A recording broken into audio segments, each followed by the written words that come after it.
Hey class, hope everybody's doing well. Heading into week 5, almost or past the halfway point.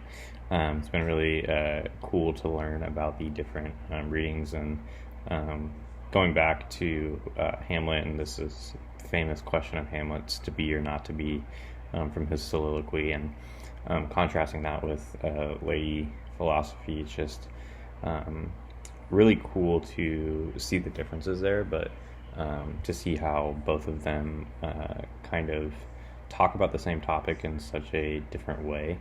Um, you have Hamlet on one hand talking about this question to be or to not to be, to um, kind of live in this constant limbo of, is the suffering of this world, is it worth it? Is it worth it to be alive in this world amidst hardship and pain and suffering?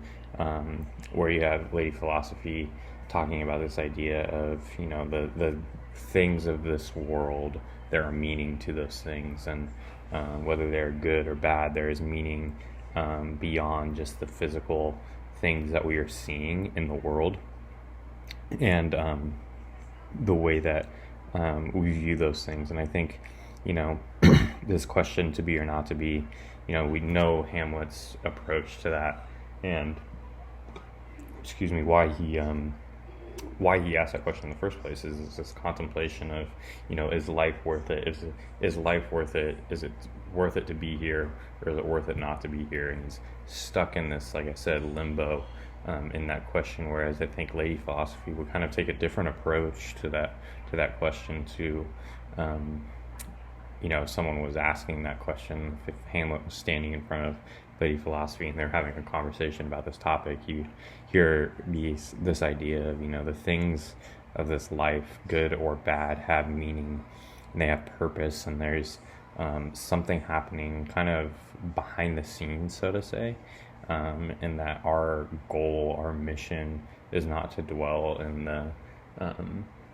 this uncertain future, and not to be consumed by the unknown, or consumed by the things that we don't have control over, the pain that we may experience in the world, or suffering that we see in the world. We don't have control over those things, but rather to look at those things and to find that underlying meaning, that background meaning, and not to let that consume our lives, not to let our mind be so consumed by these unknown, uncontrollable things, but to rather take those things, harness them, and use them for really good. I think that's kind of the point that Lady Philosophy is making, is that we have a life to live here on Earth, and we need to make the most of it. And there are things that are going to happen to us that are out of our control, yet there are meaning in all of those things, and there's lessons to be learned, and that we can't just be